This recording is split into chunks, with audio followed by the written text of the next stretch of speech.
مولا هم پرې چپ روژه نیولې ده تش د لمانانو او تش دغه جنات او دوزخ باس راته کوي امام صاحب ته خو د دې ذمهوار یې ته چې دا منبر استعمالې تا منبر نه چېرته د امن خبره کړې ده تا د دې منبر نه چېرته د اتفاق او د اتحاد نه کړې ده نن سبا چې څوک نه مشورېږي بس را دي شي او دا خبره یې صرف د خولې نه وباسي چې ملا په منبر د امن خبره نه کوي په 2 ورځو کې به پاریو کی د دې خان صاحب دا یاداشت کمزوري دي ماشاءالله عمر خو د 50 نه د بره دی خو یاداشت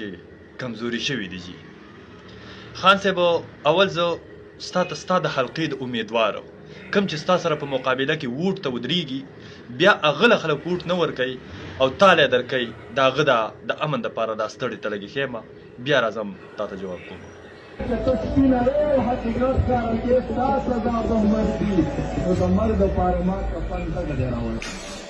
پرون زموږ په باجوړ کې 2 دماکې وشوې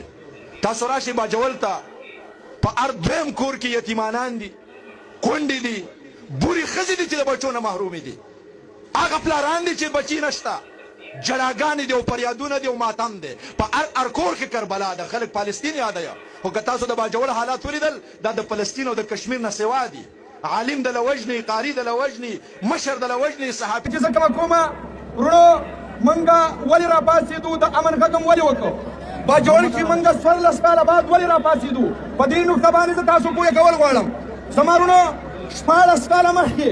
په دې خاوره باندې جنګ شروع شو هغه جنګ موږ برداشت کړو خیال هم دا و چې په دې جنګ کې به قومي ګټئ په دې کې به ملي ګټئ په دې کې به مذهبي ګټئ په هغه جنګ کې زما محترم وروڼو د باجوړ تعمیري ډانګچه تباه شوه هغه جنګ کې 14 کاله موږ وکتل چې د باجوړ لوټه دا په یینو باندې سره شوه د باجوړ کوڅې په یینو باندې سرې شوې د باجوړ چوکونه د باجوړو په یینو باندې سره شو د باجوړ ښځې کونډې شوې ماشومان یتیمانان شو د باجوړ زنانه د اشنغره د شب قدر او دغه رنګې د 400 په سیمه د سړکونو په غاړه د خیمو لاندې د یخنۍ او د ګرمۍ شپې او ورځې تېرې کړې موږ په باجوړ کې هغه جبر ولیده هغه ظلم هم ولیده موږ ته د هلاکو خان او د چنګیز خان او د سقوط بغداد تاریخ تازه کړ باجوړ کې موږ د قیامت مناظر ولیدل یوم یفر المرء من اخیه و ابیه دا چې تاسو وکړو مولانا عبدالرشید صاحب دی چې د دې خان سره په مقابله کې الیکشن ته ودرېږي خو دا عبدالرشید صاحب چې کومه دی 1000 او 2000 ووټ اخلي او دا خان صاحب 15000 او 20000 ووټ اخلي او پاس کېږي جی په هغه وخت کې چا د درنې مرنې جلسې ملسې پېژندلې هم نه په کوم وخت کې به چې دغه سنیټر مولانا عبدالرشید صاحب د باجوړ د عوامو دپاره جړل او هغو ته به مینتونه او زارۍ کولې چې راځئ رووځئ د امن دا خبره کوو رووځئ خو څوک به ورسره نه وتل او دې خان په هغه وخت کې دا په حکومت کې ویل دا د دیو ذاتي مسله ده دیو به دا قیسې کولې نه دته دا خبرې ورات چې ملا په امن خبره نه کوي ملا د منبر نه خبره نه کوي خان صاحب په امن باندې به خبره او امن راوستل دا ستا ذمهداري ده ځکه چې ته زموږ د قام مشر یې ځکه چې قام تا ته ووټ درکړی دی او تی پارلیمان ته رسولی خپله زیرو کارګردګي په دې باندې مه په دې ټکو مه پناه کوه چې لکه مطلب زه به تنقید په بل چا وکړم چې ته زموږ منتخب MNA MPA ته چې کومه دی زما د یوه مولا د مدرسې د یو چڼي نه چې کومه دی هغه امن غواړي نو بیا ګیله موږ د چا نه وکړو لکه ته موږ چې د پارلیمان ته رسولی او د پارلیمان ته هم لیږلی ته موږ د څه شي لپاره لیږلی خان صاحب ته موږ دې له لیږلی چې بس عوامو من ته راځه مولا په امن خبره نه کوي د مولا څه کار دی چې په امن خبره وکړي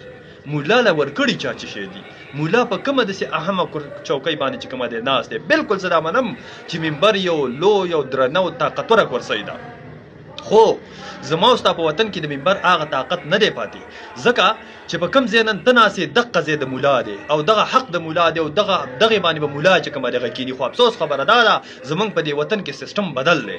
په هغه ذمه داره او طاقتوره کرسۍ ستا غونده کې خلک کېنولی دی او کومه چې بس صرف د مسالو دپاره او د قرآن او د حدیث دپاره پاتې د په هغې باندې چې کومه دی مولا چې کومه دی هلته صرف محدود کړی دی چې بس مولوي صاحب ته موږ ته صرف چې کومه دی منځونه کوه او مولوي صاحب ته موږ له چې کومه دی صرف جمع راکوو مولوي صاحب ته موږ له جنازې پړاوه نورو په دې پارلیمان ته زه تا نه لیږم په دې اهم او مضبوطه چوکۍ زه تا نه کېدم ولې چې ته بیا دلته نه اسلامي قانون راولې ولې چې دلته بیا ته امن راولې هغه ځي ته زموږ منافقت دې ته رسېدلی چې هغه ځي ته موږ مولا نه رسوو خو کوم ځي ته چې ته رسولی بیا ته خپله ذمهداري چې کومه دی په مولا ورته پرې چې مولا ته زما دپاره چې کومه دی هغه امن راوله زه تا ته دا وایم ته وایې چې دغلته د لړمانانو د دې قیسې کوي زه ټیک ده زه ستا سره دا ومنم مولا دلته نه په امن خبره وکړه آیا د منبره د خبرې دومره پاور شته چې څوک یې ومني ستا دغه کم ډیم چې تا جوړ کړی خان صاحب دغه مولوي صاحب درته روزانه لګي چې دلته بېحیایي ورځ تر ورځه د دې ډیم د وجې بېلاویږي دلته خلک جنکۍ راولي دلته خلک چې کومه دی د ښځو سره راځي چونکې باجوړي ډېر غیرتي قوم دی د هغو ښځې بهر نه روځي خو د دغه ډیم د برکته زموږ ښځې ټولې چې کومه دی په ډیم کې نن سبا ګرځي دا د دې علما کرامو څو پېرې د دغه منبر نه وویل چې دا ښځې منع کوو بلکې دلته ښځې مه راپرېږده خو تا په هغې څومره عمل کړی دی خان صاحب ستا په دغه راغه بازار کې په شد بازار کې په دغه کې انډرپلۍ کېږي خلک په سود باندې ګاډي ورکوي په نیټو چې کومه د ګاډي کېږي چې سراسر ناجیزه ناروا ده دغه مولا ته 24 غنټې لګوي چې دا شی نه مه کوئ خان صاحب چا په هغې څومره عمل کړی دی تا پې څومره ایکشن اخیستی ته یو ذمه دار کس یې دغه حلقې چې کومه دی هغه چې کومه دی ستا سره مشري در سره ده یاره زه نه پوهېږم چې ستا غونته کې سړی راځي خان صاحب او هغه چې کومه دی د مولا نه د امن مطالبه کوي نو موږ بیا چا ته وجاړو خان صاحب ته خو زموږ منتخب نماینده یې تا له موږ منډیټ درکړی تا له عوام ووټ درکړی دې دپاره چې امن او دا قیسې میسې به ماله ته کې خو افسوس نن ته په مولا باندې چې کومه دی ګوته اوچتې د 14 کال نه ته MP خان صاحب دا راته ووایه څه دې کړي دا خپل قوم له د امن دپاره دې کوم کوششونه دي ته خو د هغه چا سره همیشه په هغه څپ کې ولاړې چا چې همیشه په دغه وطن باندې ګولۍ او بارود راغورځولي د هغو دپاره تا د زنده‌باد مرده‌باد چغې والي او ته نن راځئ په مولا باندې تنقید کوي نو ډېر د افسوس مقام دی بیا هم د دې نه دا معلومیږي چې اصلي خیرخوا او اصلي د دې ولس نمایندګي کولو والا صرف او صرف مولایان دي خو راځئ دا منافقت پرېږدو دغه مولایان دې پارلمان ته ورسو بیا انشاءالله ته ګوره چې دا سپینه رڼا ورځ راځي که نه خو موږ مولا ته هلته دا نظر کړی کله چې رانوټ غواړي موږ وایو مړه دا د جوماته پورې محدود ښه دی او د مولا د سیاست سره څه کار دی خو کله چې بیا پې بده ورځ راشي نو هر سړی دغه چغه وایي چې مولا څه شو مولا ولې خاموشه دی مولا ولې په امن خبره نه کوي ولې نه کوي مولا دا خوله وشلېدله د منبر نه هم کوي خو ته چې کومه د یو رکات د نتلی او هغه دویم د ځان په راورسې نو بیا دې څه اورېدلي نه هغه یو رکات هم نه شوی نو مولا خبرې ته اورې نه نو ته خو مولا د خطبې د سټارټ نه تر اخیره پورې واوره چې دا مولا څه شی وایي مولا خو همیشه د جنگ او د بدامنۍ او د شر او فساد خلاف خبرې کړي دي چې د شر او فساد او جنګونو او ډزو دې قصو میسو کې ګټه نشته ګټه په دین کې ده او دین یو پرامن اسلام یو پرامن دین دی دا خپل کوي خو تاسو د مولا خبره منئ اورئ نه نو منل خو لا جدا خبره ده خان صاحب خپله قبله دې درسته کا